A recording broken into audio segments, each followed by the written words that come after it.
Hello dear students, कैसे हैं आप सब। चलिए शुरू करते हैं आज की क्लास को। प्रश्नावली 5.3 में गुणोत्तर माध्य ज्ञात करना है। क्वेश्चन नंबर 1 से लेकर 5 तक के क्वेश्चंस में देखते हैं सॉल्यूशन। फर्स्ट क्वेश्चन का इसमें कहा है ए स्क्वायर बी और ए की पावर 4 बी क्यूब के बीच का हमें गुणोत्तर माध्य बताना है। तो सबसे पहले मैं आपको यहाँ बता देता हूँ कि गुणोत्तर माध्य निकालते कैसे हैं। नोट में मैं आपको यहाँ पर करा रहा हूँ। देखिए, अगर आपके पास दो संख्याएं हैं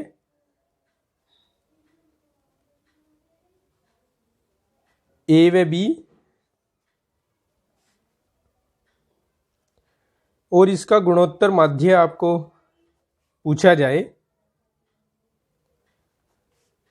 तो उसको हम GM से दर्शाते हैं। GM का मतलब होता है ज्योमेट्रिक मीन यानी गुणोत्तर माध्य, और ये AB के गुणनफल का अंडर रूट होगा। ठीक है, ये इसका फॉर्मूला है गुणोत्तर माध्य निकालने का। अब क्वेश्चन ये देखिए, फर्स्ट क्वेश्चन, इसमें हमें GM निकालना है A और B के, ए स्क्वायर बी और A की पावर 4 बी क्यूब के बीच का। तो उसके लिए हम अंडर रूट में दोनों का गुणनफल कर देंगे, ए स्क्वायर बी और गुणा ए की पावर 4 और b cube, right. Under root a और ए वाले जो टर्म्स हैं उनको एक साथ लिखें और बी वाले टर्म्स को एक साथ लिखें। अब यहाँ देखिए, ए और ए इक्वल बेस हैं तो पावर से ऐड हो जाएंगी, 4 और 2 6, ए की पावर 6 हो जाएगा और बी की पावर 4 हो जाएगा। अब जब स्क्वायर रूट लेते हैं तो पावर को हाफ यानी आधा कर देते हैं, तो 6 का आधा हो जाएगा 3 और 4 का आधा हो जाएगा 2। तो इन दोनों के बीच का जो गुणोत्तर माध्य हो जाएगा वो हो जाएगा ए की घात 3 बी की घात 2, राइट। ऐसे ही होना है क्वेश्चन नंबर 2। देखते हैं इसको भी।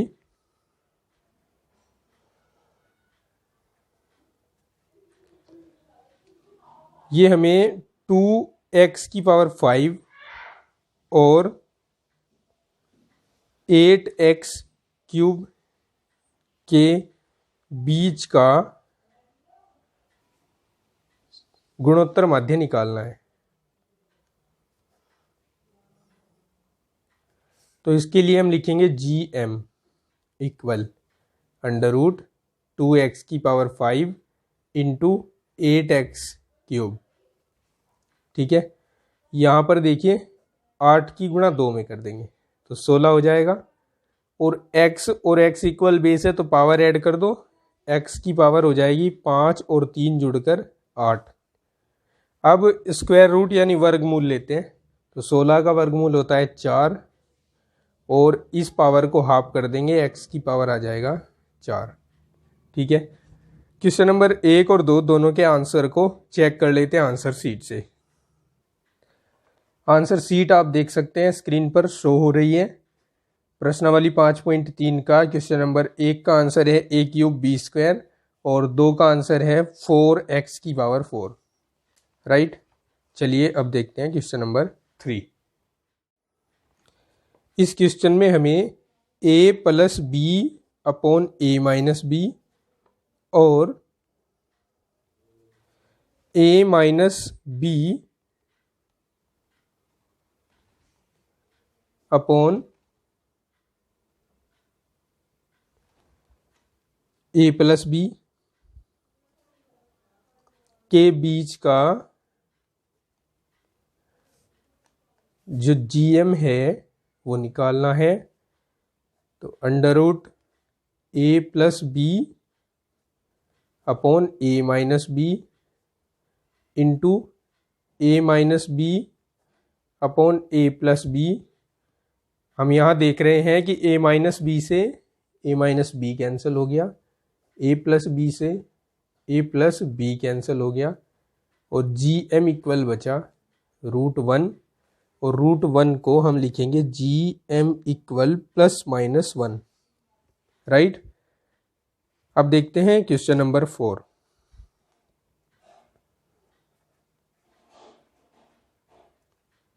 फोर्थ का सॉल्यूशन देखिए।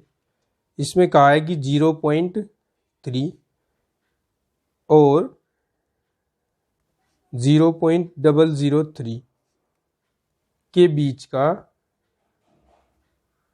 GM हमें निकालना है, यानी गुणोत्तर माध्य। तो ये गुणोत्तर माध्य हो जाएगा 0.3 गुणा 0.003, गुणा कर देंगे इनकी गुणा करने पर आएगा, देखिए 3 तिया 9 हो जाएंगे, और 1 2 3 3 अंकों के बाद दशमलव लगेगी, 3 जीरो के बाद, यानी टोटल 4 अंकों के बाद। अब देखिए इसका हमें वर्गमूल लेना है, तो 9 का वर्गमूल होता है 3, और इनमें से एक जीरो आ जाएगी, यानी 0.03, ये आ जाएगा इसका आंसर। हम चाहे तो यहाँ प्लस माइनस लिख सकते हैं। तो इन दोनों क्वेश्चंस के 3 और 4 के आंसर को चेक करते हैं। 3 का आंसर आप देख सकते हैं +-1, और 4 का आंसर आप देख सकते हैं +-0.3 है, राइट। बढ़ते हैं आगे और देखते हैं क्वेश्चन नंबर 5। ये क्वेश्चन इम्पोर्टेंट है। इसमें हमें कहा है 1 और 1 बटे, और ये कितना है, 10 लाख दिख रहा है, 10 लाख है, ये 6 जीरो इसके सामने लगी हुई हैं, के बीच 5 गुणोत्तर माध्य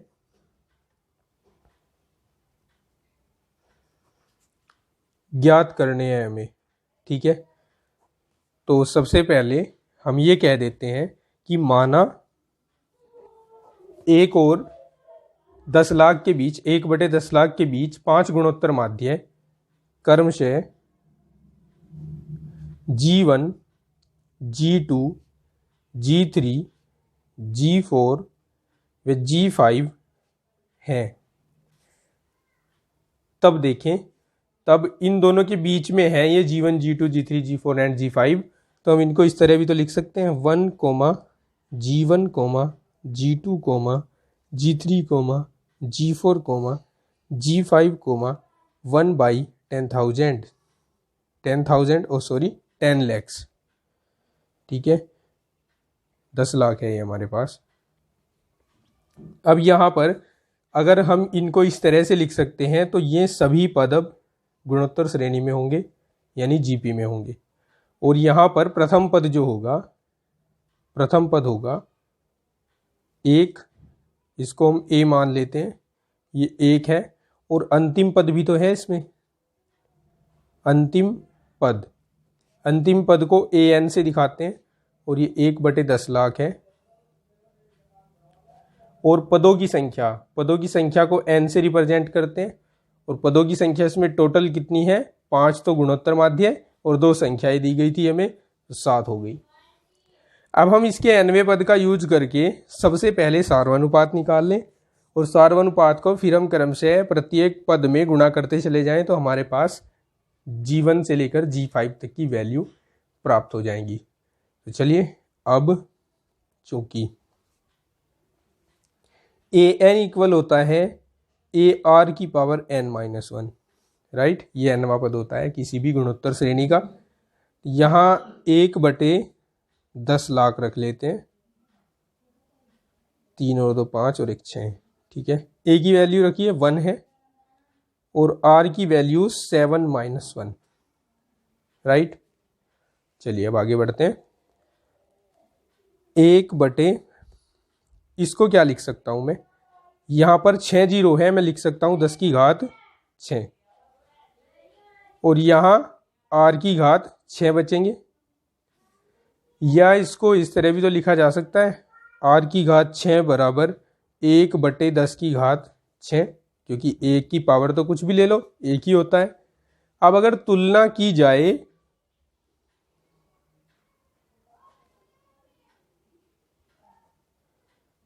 तो हम पाएंगे कि R बराबर आ जाएगा 1/10, 10। ठीक है, ये R की वैल्यू आई है। अब हम G1, G2, G3 और G4 की वैल्यू निकाल सकते हैं। नाउ पहला गुणोत्तर माध्य जो हमने माना था G1, उसकी वैल्यू निकलेगी प्रथम पद में सार्वंतर से गुणा करके, यानी 1 गुणा 1/10 बराबर 1/10। और G2 की वैल्यू कैसे निकलेगी?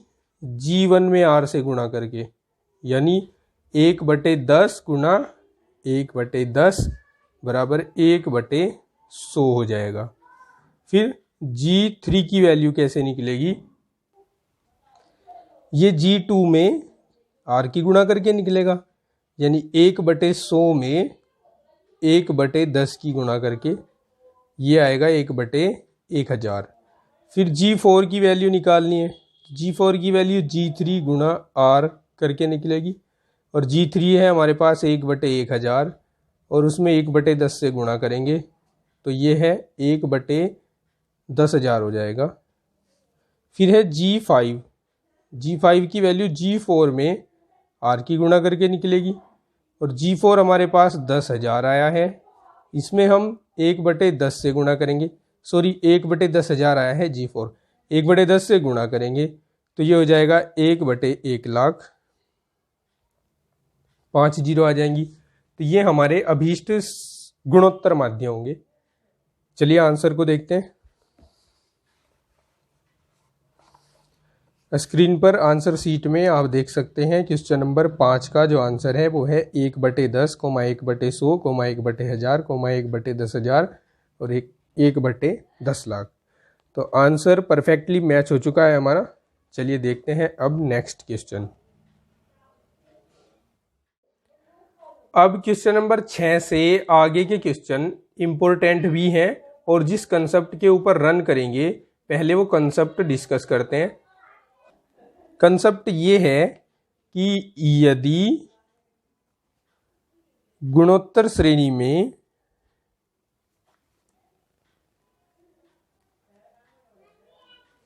कोई 3 संख्याएं लेनी हो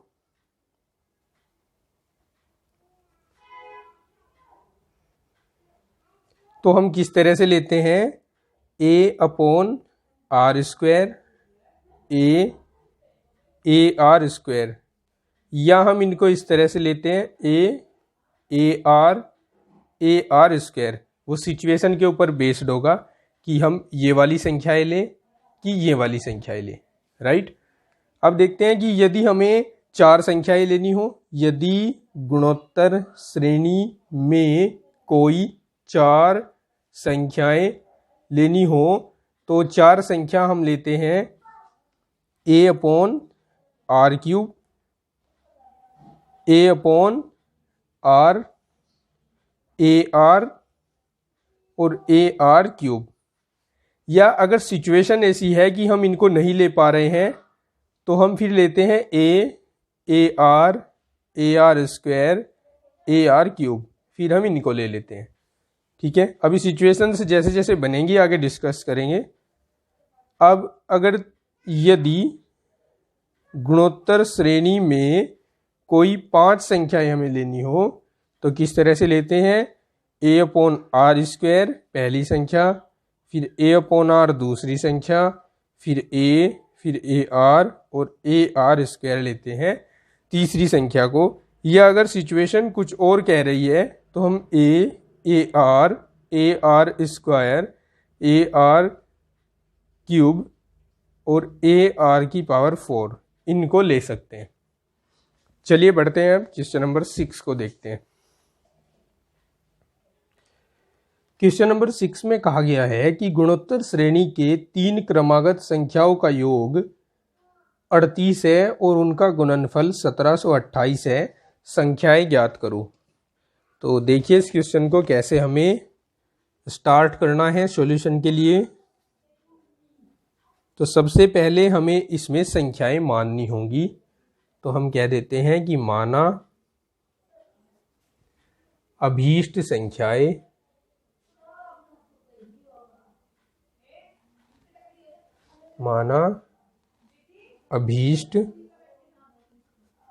संख्याएं क्वेश्चन में आप देख सकते हैं हमें कह रखा है कि 3 क्रमागत संख्याएं लेनी है, तो हम a/r² a और ar² ले लेंगे। माना अभीष्ट संख्याएं ये तीनों हैं, ठीक है। फिर कहा है प्रथम शर्तानुसार, यहाँ दो शर्तें दी गई होंगी कम से कम। तो प्रथम शर्त क्या कहती है इसको देख लेते हैं। प्रथम शर्त कहती है कि 3 क्रमागत संख्याओं का योग 38 है, तो तीनों को जोड़ दीजिए, प्लस AR² इक्वल्स टू 38। ए को कॉमन ले लो तो ये हो जाएगा 1/r² plus 1 plus r² equals to 38। इसको इक्वेशन फर्स्ट मान लेते हैं अभी। और कहा है कि उनका गुणनफल 1728 है, तो ये द्वितीय शर्त है। द्वितीय शर्तानुसार a/r² गुणा a गुणा AR² ये है 1728 के बराबर। तो r² से r² कैंसिल कर दे तो a 3 बार मल्टीप्लाई होके a³ हो जाएगा और ये 1728 हो जाएगा। अब हमें ये पता लगाना है कि 1728 किसका घन है, तो उसके लिए 1728 के अभाज्य गुणनखंड करके देखते हैं। 2 × 16, 2 × 12 और 2 × 8। 2 × 8, 2 × 6, 2 दूनी 4, फिर 2 से काट देंगे, 2 दूनी 4 और 2 × 2, 2 × 12, ठीक है। फिर इसे हम किससे काट सकते हैं, 6 से देख ले काट के। 6 × 18 और 3 बचेंगे, कट जाएगा। 6 × 18, 6 × 36, 6 × 36, 6 × 6, ठीक है। तो अब हम यहाँ देख सकते हैं कि 3 जोड़े तो 2 के बन गए और 3 ही हमारे पास 6 आ गए। तो 2 और 6 दोनों को गुणा करा देंगे तो ये 12 का होता है घन। तो इसको हम लिख देंगे 12 का घन। और तुलना करेंगे तो a बराबर 12 आ जाएगा। अब a का मान तो आया, अब हमें चाहिए सार्वनुपात r का मान। उसके लिए ये a का मान हम रखेंगे इस समीकरण 1 में।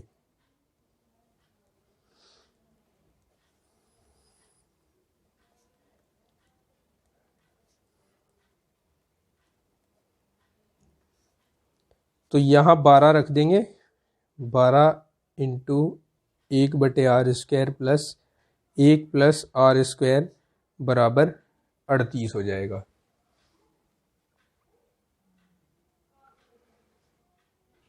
अब ये जो रिलेशन बना है इसको हमें सोल्व करना है। तो 12 को तो हम अभी एज इट इज रखते हुए ब्रैकेट में एलसीएम ले लेते हैं r²। तो ये बन जाएगा 1 plus r² plus r⁴ equals to 38, right. वज्र गुणा करा दीजिए, इसे इधर पहुंचा दीजिए और 12 की इस ब्रैकेट में गुणा करा दीजिए, तो हो जाएगा 12 प्लस 12 r² प्लस 12 r⁴ और इसको इधर गुणा करा दीजिए, 38 r² हो जाएगा। अब हम क्या करें, अब हम इसको डिक्रीजिंग ऑर्डर में सेट करेंगे पावर के हिसाब से। सबसे पहले सबसे बड़ी पावर, फिर उससे छोटी पावर, और साथ ही इधर भी r² वाला टर्म है, इसको ले आते हैं LHS में। तो माइनस हो जाएगा 38 r² प्लस 12 बराबर 0, राइट। अब देखिए 12 r⁴ को एज इट इज रखा हमने और 38 में से 12 घटाए। वैसे तो 12 में से 38 घटेंगे, लेकिन उल्टा घटाने पर हमें सही आंसर मिल जाएगा। वैसे तो सीधा भी मिलेगा। 8 में से 2 घटाएंगे तो 6 और 3 में से 1 घटाएंगे तो 2 आएगा, 26 मिलेंगे हमें। अब हम कह सकते हैं कि 12 में से 38 घटाकर माइनस के 26 मिल जाएंगे। r² प्लस 12 बराबर 0, राइट। अब क्या करें, यहाँ हम देख रहे हैं कि यहाँ से हम कॉमन ले सकते हैं। 2 कॉमन ले लो पहले, तो 2 को कॉमन लेकर यहाँ 6 r⁴ आएगा और यहाँ 13 r² आएगा और यहाँ भी 6 आएगा बराबर 0, ठीक है। अब 6 की 6 में गुणा कर लेते हैं, 6 की 6 में गुणा करके हो जाएगा 36। अब हमें इसके ऐसे गुणनखंड करने हैं कि ऐसी दो संख्याओं के रूप में तोड़ना है इस 13 को कि उनकी गुणा करे तो 36 आए और जोड़े तो 13 आए। ठीक है, तो 9 चौक होते हैं 36 और 9 में 4 जोड़ दीजिए 13 हो जाएंगे। ठीक है, तो इसको 6r की power 4 minus 9 plus 4 into r square plus 6 equals to 0 ऐसे रख देंगे। तो 6r की power 4 minus 9r square plus 4r square plus 6 equals to 0, और सॉरी यहाँ माइनस आएगा।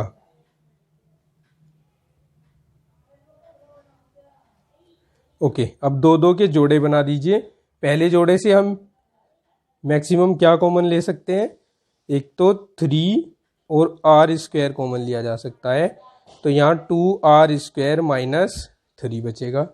यहाँ से -2 कॉमन लिया जा सकता है, तो 2r स्क्वायर माइनस 3 बचेगा इक्वल टू 0। अब 2r square minus 3 into 3r square minus 2 equals to 0 होगा। यहाँ से 2r स्क्वायर माइनस 3 इक्वल 0 होगा, या हम कह सकते हैं कि 3r square minus 2 equals to 0 होगा।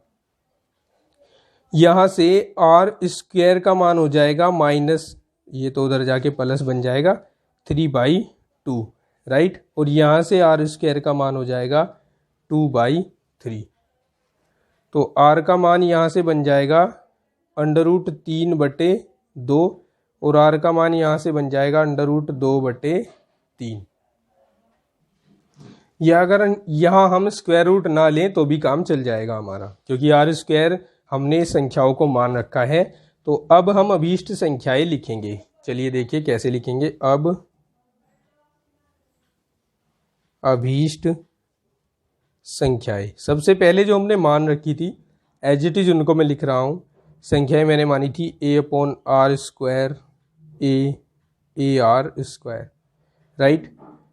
दैट मीन्स a की वैल्यू निकली थी हमारे पास 12 और r स्क्वायर की वैल्यू, देखिए ये फर्स्ट केस है, केस फर्स्ट, जब मैं r स्क्वायर इक्वल्स टू 3/2 ले रहा हूँ, r स्क्वायर इक्वल्स टू 3/2 ले रहा हूँ, तो मैं यहाँ 3/2 रखूँगा और a की वैल्यू 12 रखेंगे ओनली, और 12 इंटू 3/2 रख देंगे। ये 2 जाएगा ऊपर 12 के साथ, तो 24 हो जाएंगे 12 दूनी और बटे 3, या दैट मीन्स का साइन लगाएंगे 12, फिर कोमा, यहाँ 2 से इसको काट देंगे तो 6 तिया 18 आ जाएगा, और यहाँ 3 अट्ठे 24 आएगा। ठीक है, तो संख्या आ जाएंगी 8, 12 और 18। या फिर अगर हम केस सेकंड लें, यानी r स्क्वायर की वैल्यू ले हम 2/3, तो ये उल्टी हो जाएंगी, संख्याएं 18, 12 और 8 हो जाएंगी। चलिए आंसर को देख लेते हैं कि आंसर हमारा मैच भी हो गया है या नहीं। चलो देखते हैं, स्क्रीन पर आंसर शीट शो हो रही है, आप देख सकते हैं कि क्वेश्चन नंबर जो हमने किया है 6, इसमें संख्याएं आई हैं 18, 12 और 8, 18, 12 और 8, जो कि केस नंबर 2 के लिए दे रखा है इन्होंने ओनली। तो हमारा आंसर परफेक्टली मैच हो चुका है। चलिए बढ़ते हैं अब नेक्स्ट क्वेश्चन की ओर। क्वेश्चन 7 है कि गुणोत्तर श्रेणी में 3 संख्याओं का योग 7 है और 2-2 करके उनके गुणनफलों का योग 14 है, संख्याएं ज्ञात करो। तो जिस तरह हमने क्वेश्चन नंबर 6 में संख्याएं पहले मानी है, उसी तरह इस क्वेश्चन के लिए भी हमें पहले मानना होगा कि माना गुणोत्तर श्रेणी में 3 संख्याएं क्रमशः a/r स्क्वायर a और ar स्क्वायर हैं, तब प्रथम शर्तानुसार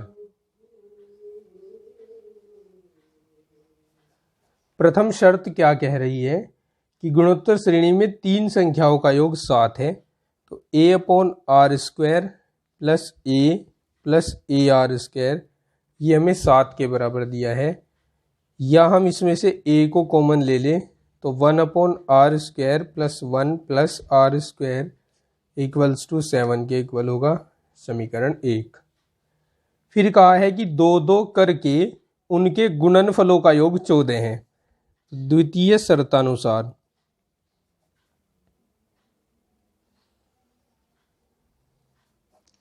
द्वितीय शर्त कहती है कि पहली और दूसरी का गुणनफल यानी a/r² इंटू a, फिर इसमें जोड़ दो दूसरी और तीसरी का गुणनफल, फिर इसमें जोड़ दो तीसरी और पहली का गुणनफल।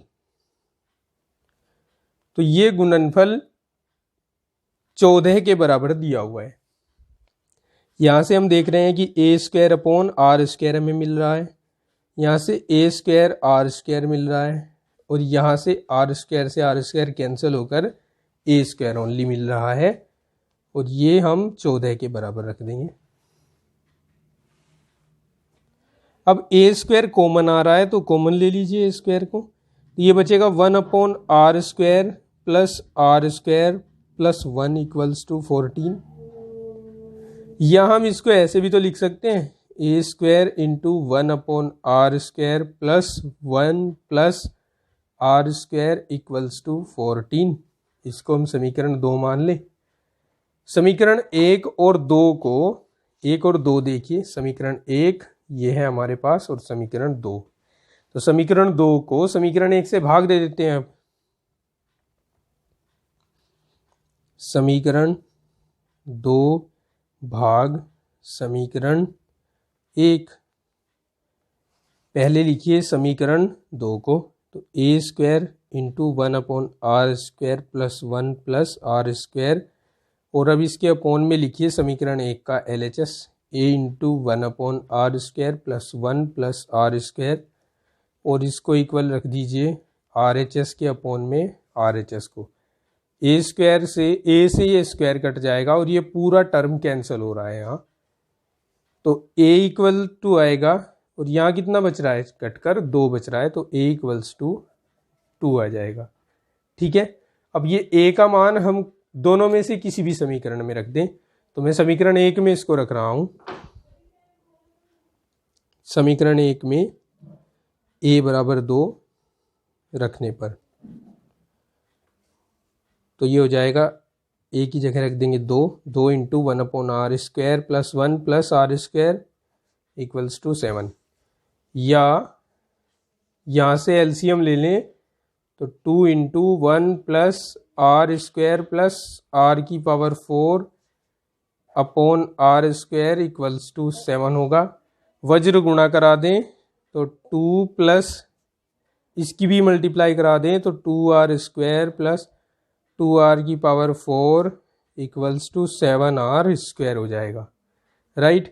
या हम इसको अरेंज करके लिखे तो 2r⁴ पहले, इसके बाद प्लस 2r², और फिर ये वाला टर्म माइनस में इधर ले आएंगे और फिर प्लस 2 इक्वल्स टू 0। और इसको हम लिख सकते हैं 2r⁴ माइनस यहाँ 5r² बचेंगे और प्लस 2 इक्वल्स टू 0। अब 2 दूनी 4 हो गए। अब 4 के ऐसे गुणनखंड कीजिए कि गुणा करने में 4 और जोड़ने में 5 आए, तो 4 गुणा 1 बराबर 4, और 4 में 1 जोड़ दो तो 5। तो हम इसको लिख देंगे 2r⁴ minus 4r² minus r² plus 2 equals to 0। 2 2 के कपल बनाए, 2r² कॉमन ले लिया पहले में से, तो r² माइनस 2 बचा। यहाँ से -1 कॉमन ले लिया तो r² माइनस 2 बचा equals to 0। r² minus 2 into 2r² minus 1 equals to 0। यहाँ से r² आएगा 2 के बराबर, व यहाँ से r² आएगा 1/2 के बराबर। अब जो अभीष्ट संख्याएं हमने मानी थी उनको लिखते हैं।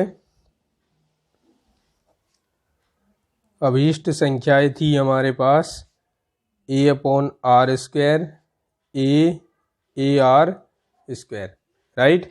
तो a की वैल्यू आई थी 2, तो यहाँ हम इम्प्लाइज दैट का साइन लगाएंगे।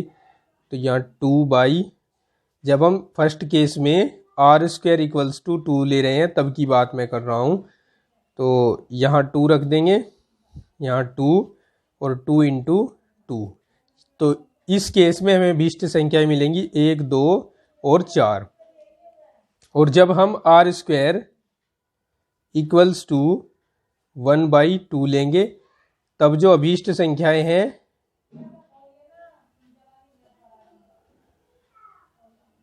वो हमें मिलेंगी ये तो a नहीं लिखते, 2/1/2 into 2 into 2 into 1/2, right.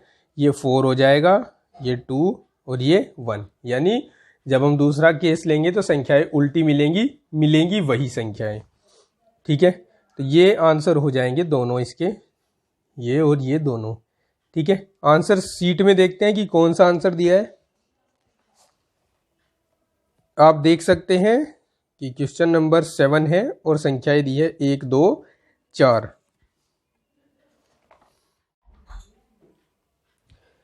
Question number 8, गुणोत्तर श्रेणी में 3 संख्याओं का योगफल 78 है। पहली और तीसरी संख्या का योग दूसरी संख्या का 3 से 1/3 गुना है। संख्याएं ज्ञात करो। देखिए इसको करते हैं हम बड़े ही इजी मेथड से, दूसरे मेथड से इसको मैं आपको बताता हूं।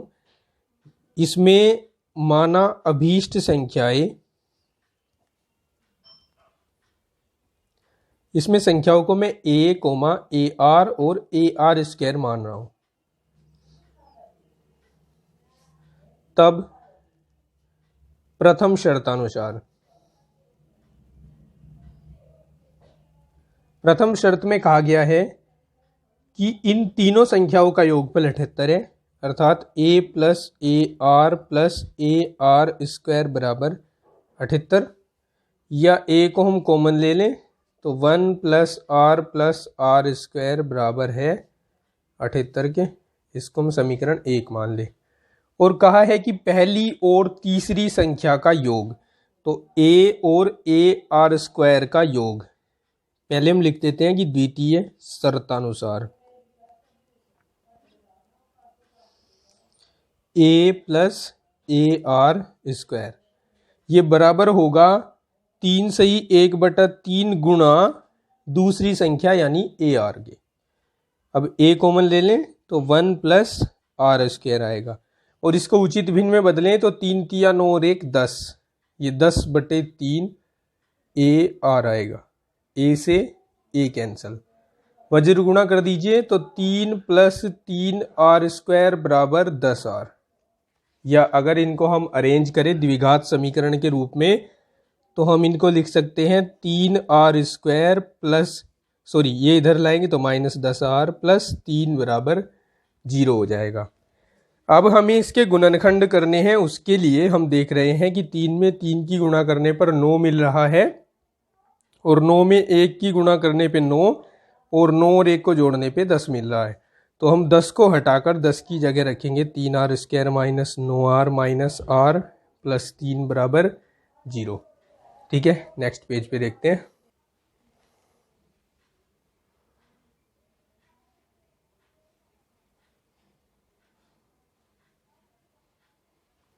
चलिए देखिए, कपल बनाएंगे 2-2 के। पहले कपल से 3 और R को कॉमन ले सकते हैं, तो R - 3 बचेंगे। यहाँ से -1 कॉमन ले सकते हैं तो R - 3 बचेंगे इक्वल्स टू 0। R - 3 कॉमन ले लीजिए तो 3R - 1 बचेंगे बराबर 0 हो जाएगा। R इक्वल्स टू 3 बचेगा और R इक्वल्स टू 1/3। इससे R इक्वल्स टू 3 और इससे R इक्वल्स टू 1/3।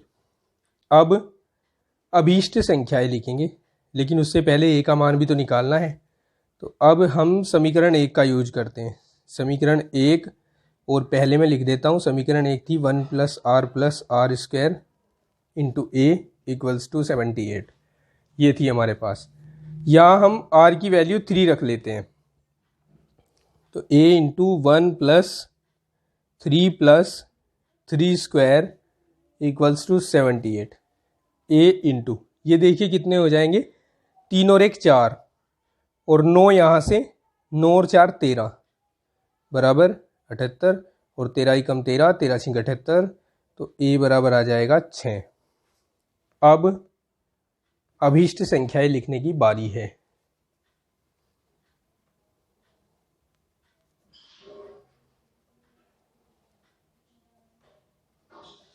अभीष्ट संख्याएं होंगी ए आर स्क्वायर, यानी 6 इंटू आर की वैल्यू 3 ले रहे हैं हम, और 6 इंटू 3 स्क्वायर, यानी ये हमें मिलेंगी 6 और 6 तिया 18, और यहाँ 3 तिया 9, 9 छके 54। ये अभीष्ट संख्याएं होंगी। या अगर हम r इक्वल्स टू, यदि हम r इक्वल्स टू 1/3 लें, तब ये संख्याएं 54, 18 और 6 हो जाएंगी, यानी इनका क्रम बदल जाएगा। ठीक है, ये इसका आंसर होगा। आंसर क्रॉस चेक करते हैं। आंसर सीट स्क्रीन पर है, आप देख सकते हैं। क्वेश्चन नंबर 8 का आंसर 6,18,54 है। इंपॉर्टेंट क्वेश्चन है, इसलिए आप अच्छे से प्रैक्टिस करके रखिएगा इनकी। चलिए बढ़ते हैं आगे। क्वेश्चन नंबर 9 है कि गुणोत्तर श्रेणी में ऐसी 4 संख्याएं ज्ञात करो जिनका योगफल 15 और जिनके वर्गों का योगफल 85 हो। तो इसके लिए हम कहेंगे कि माना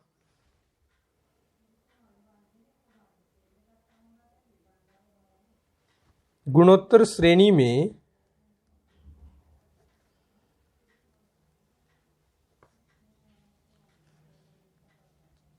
चार संख्याएं क्रमशः a, AR, AR square, AR cube है, तब प्रथम शर्तानुसार,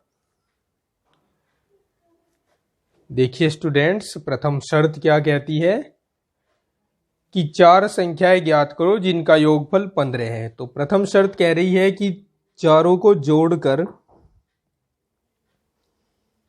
15 के बराबर रख दो। तो हमने रख दिया। या यहां से हम a को कॉमन लें तो 1 plus r square plus r cube equals to 15 पाएंगे। इसको हम समीकरण 1 कह लेते हैं। द्वितीय शर्त क्या कहती है, देखिए जरा। द्वितीय शर्त कहती है कि इनके वर्गों का योगफल 85 है। तो a का स्क्वायर प्लस AR का स्क्वायर प्लस AR स्क्वायर का स्क्वायर प्लस AR क्यूब का स्क्वायर इक्वल है 85 के।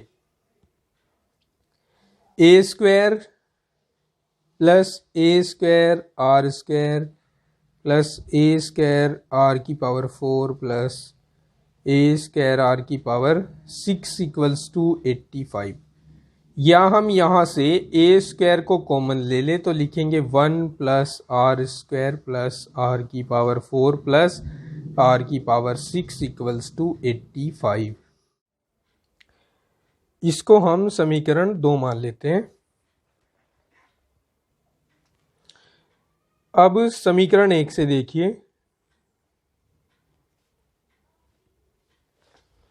समीकरण 1 को पहले मैं लिख रहा हूं a into 1 plus r square plus r cube equals to 15। इसके गुणनखंड करते हैं। इसके लिए क्या करेंगे, देखिए जरा। 1 प्लस आर को एक ब्रैकेट में बंद कर लेंगे। यहाँ से हम आर कॉमन ले सकते हैं, आर स्क्वायर कॉमन ले सकते हैं, ठीक है। तो प्लस आर स्क्वायर हमने कॉमन ले लिया, तो यहाँ 1 प्लस आर बचेगा इक्वल्स टू 15।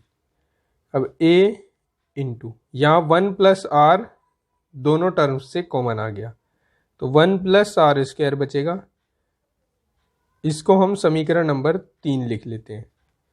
समीकरण 3 का वर्ग करके रखेंगे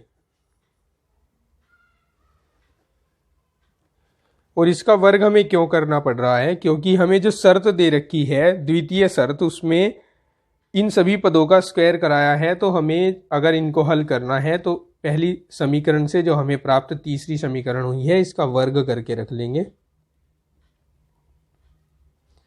और इंटू 1 प्लस आर स्क्वायर का स्क्वायर इक्वल्स टू 15 का स्क्वायर होता है 225।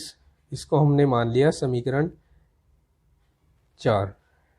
समीकरण 2 से समीकरण 2 को पहले मैं लिख देता हूँ a square into 1 plus r square plus r की पावर 4 प्लस आर की पावर 6 इक्वल्स टू 85।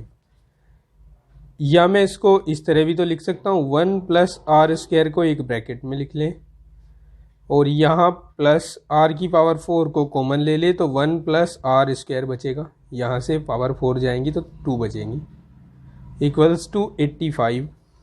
यहाँ हम इसको लिख सकते हैं a square into 1 plus r square common ले लें दोनों तरफ से और ये 1 प्लस आर की पावर 4 बच जाएगा, ये बराबर 85 के होगा।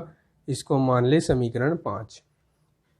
समीकरण 4 और 5 से हम पहले आर का मान निकालेंगे।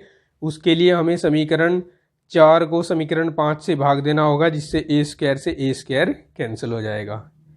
तो समीकरण 4 भाग समीकरण 5 तो a square into 1 plus r का होल स्क्वायर और 1 प्लस आर स्क्वायर का होल स्क्वायर और upon a square into 1 plus r square और 1 प्लस आर की power 4 equals to 225 upon 85। A square से ए स्क्वायर कैंसिल, 5 से काट दे इसको, 5 चौक 20 पंजो पंजो 25 और इसको भी 5 से काट दें तो 5 ही कम 5 और 5 सत्ते 35। ठीक है, यहाँ 1 प्लस आर स्क्वायर का होल स्क्वायर है और यहाँ 1 प्लस आर स्क्वायर है तो इससे ये एक पावर इसकी कैंसिल कर दीजिए। अब यहाँ 1 प्लस आर का होल स्क्वायर है, इसको हम लिखेंगे 1 plus r square plus 2r into 1 plus r square और नीचे बचेगा 1 प्लस आर की पावर 4 45 अपॉन 17। अब हमें इन दोनों की गुणा करा देनी है आपस में, तो ये हो जाएगा 1 के साथ मल्टीप्लाई करेंगे इस पूरे ब्रैकेट को तो 1 plus r square plus 2r ही आएगा। फिर आर स्क्वायर के साथ मल्टीप्लाई करेंगे तो आर स्क्वायर, इसके साथ आर स्क्वायर मल्टीप्लाई होगा तो आर की पावर 4 और इसके साथ मल्टीप्लाई होगा तो 2r क्यूब बचेगा और अपॉन 1 प्लस आर की पावर 4 बराबर 45/17। अब वज्र गुणा करा दीजिए 17 की यहाँ पर और 45 के साथ 1 प्लस आर की पावर 4 की गुणा और साथ ही साथ हम क्या करेंगे, साथ ही साथ इनको जोड़कर भी लिखेंगे। यहाँ देखिए यहाँ 17 लिखेंगे। अब आर स्क्वायर ये भी है और ये भी है यानी 2r स्क्वायर है और 17 इधर से आएंगे तो 34 आर स्क्वायर हो जाएंगे। ठीक है, आर वाला पद एक ही है यहाँ पर तो आर वाला पद इसके साथ 2 है तो 34 आर हो जाएगा। अब ये पद हो चुका, ये भी हो चुका, ये भी हो चुका, ये भी हो चुका। आर की पावर 4 के साथ 17 आर की पावर 4 लिखेंगे और 17 दूनी 34 आर क्यूब लिखेंगे, राइट। और इक्वल में आ जाएगा 45 प्लस 45 आर की पावर 4, राइट। अब इन सभी पदों को उस ओर ले जाते हैं तो यहाँ 45 आर की पावर 4 प्लस 45, ठीक है, इनको सभी को लाते हैं इधर तो -34 आर क्यूब -17 r की power 4 -34r -34r² -17 equals to 0 होगा। अब r की पावर 4 वाले कितने टर्म्स हैं? 2 टर्म्स हैं। 45 में से 17 को घटाना है, क्योंकि एक प्लस और एक माइनस है, तो 15 में से 7 गए 8 बचेंगे, और 3 में से 1 गया तो 2 बचेगा, 28 बचेंगे। 28 r की पावर 4। r क्यूब वाले कितने टर्म हैं? एक ही टर्म है, तो 34 r क्यूब लिख देंगे। अब देखिए r² वाले कितने टर्म हैं? r² वाला एक ही टर्म है, तो 34r² लिख देंगे। r वाले कितने टर्म हैं? r वाला भी एक ही टर्म है, तो 34r लिख देंगे। अब 45 में से 17 है, ये भी माइनस होने हैं, तो 28 बचेंगे, बराबर 0 हो जाएगा।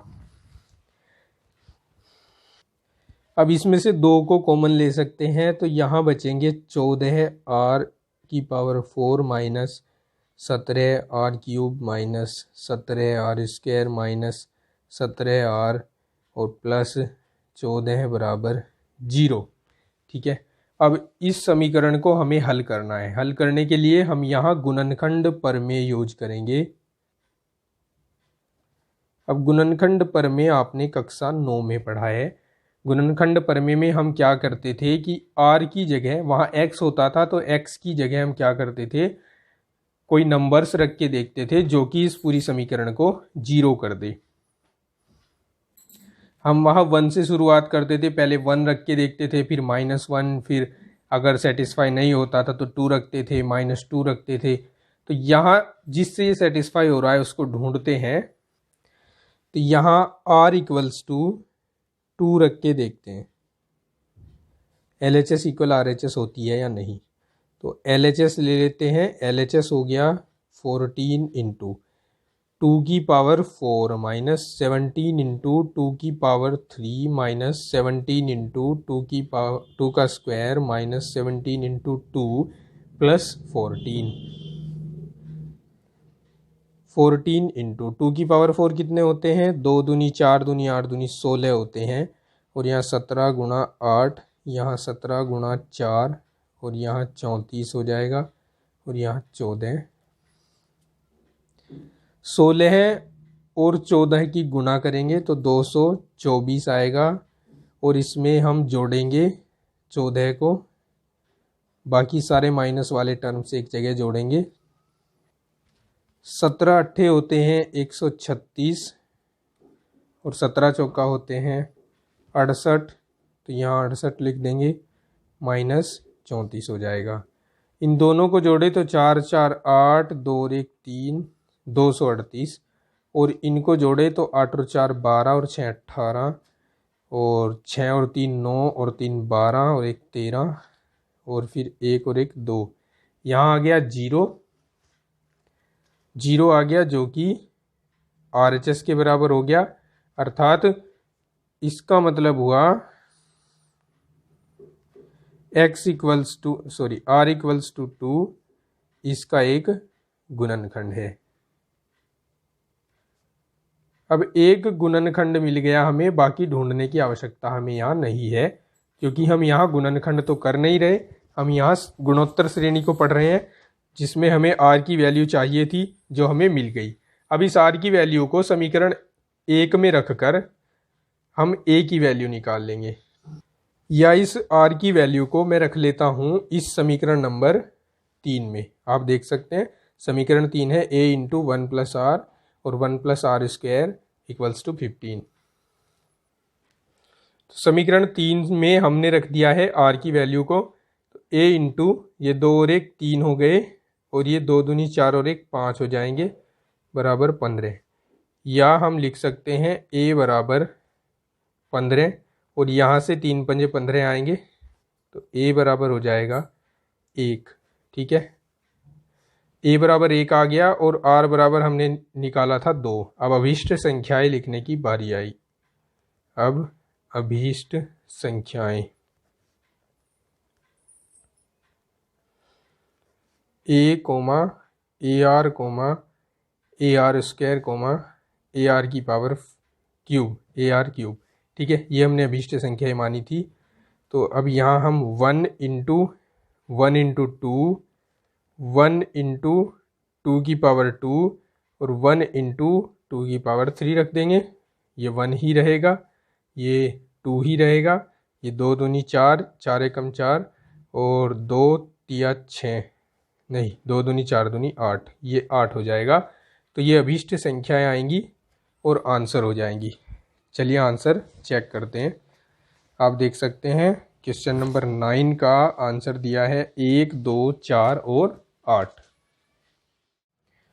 क्वेश्चन नंबर 10, क्वेश्चन नंबर 10 में कहा गया है कि ऐसी दो संख्याएं ज्ञात करो जिनका समांतर माध्य 1/2/3 और गुणोत्तर माध्य 1 हो। चलिए देखते हैं कैसे सॉल्व करेंगे इसको।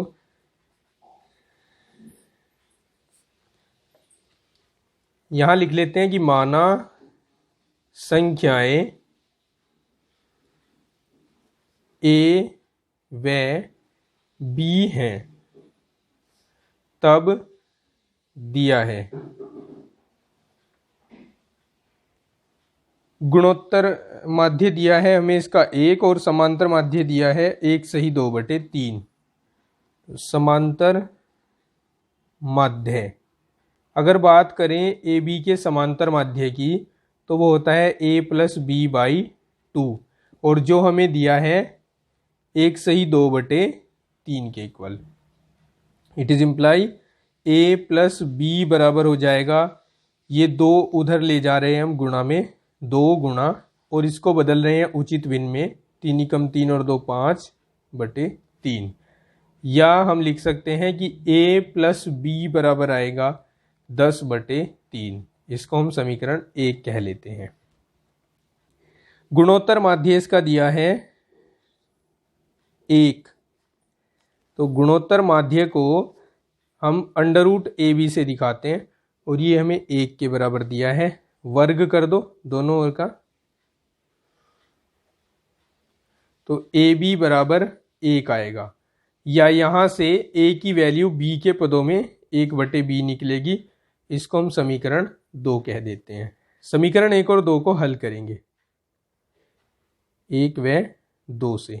देखिए यहाँ A की वैल्यू मैं समीकरण 1 में पुट कर रहा हूं, तो 1/B + B बराबर 10/3 हो जाएगा। अब यहां से एलसीएम ले तो 1 + B² = 10/3 या 1 + B² वज्र गुणा कर दें तो 10B हो जाएगा और 3 आएगा इसके साथ। ठीक है, या 3 एकम 3 + 3B² बराबर 10B होगा। या इसको द्विघात समीकरण के रूप में बदलें तो 3B² - 10B + 3 बराबर होगा 0 के। ठीक है, अब ये जो द्विघात समीकरण हमें मिली है 3B² - 10B + 3 बराबर 0, इसको हमें हल करना है B के लिए। तो यहाँ हम 3B² को 3B² रखते हुए इसको लिखेंगे 9B - B + 3 बराबर 0। 2 के कपल बनाएंगे, पहले कपल से 3 और B कॉमन लेंगे तो B - 3 आएगा। यहाँ से -1 कॉमन लेंगे तो B - 3 = 0। ये B - 3 इंटू 3B - 1 बच जाएगा जो कि 0 के इक्वल होगा। यहाँ से हमें B की 2 वैल्यू मिलेंगी, एक तो 3 और एक 1/3, राइट। अब हम B = 3 यूज करते हुए समीकरण 2 से A का मान निकाल लेते हैं। समीकरण 2 से देखो, समीकरण 2 है A = 1/B, तो A = हो जाएगा 1/3, राइट। अर्थात अभीष्ट संख्याएं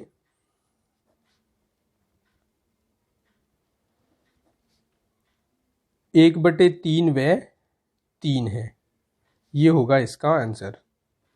आंसर को चेक करते हैं। आंसर सीट है स्क्रीन पर, आप देख सकते हैं। क्वेश्चन नंबर 10 का आंसर है 1/3 और 3। तो स्टूडेंट्स आज का क्लास लेक्चर ख़त्म करते हैं, मिलेंगे नेक्स्ट क्लास में। तब तक के लिए पढ़ते रहिए और अपना ध्यान रखिए। Thank you.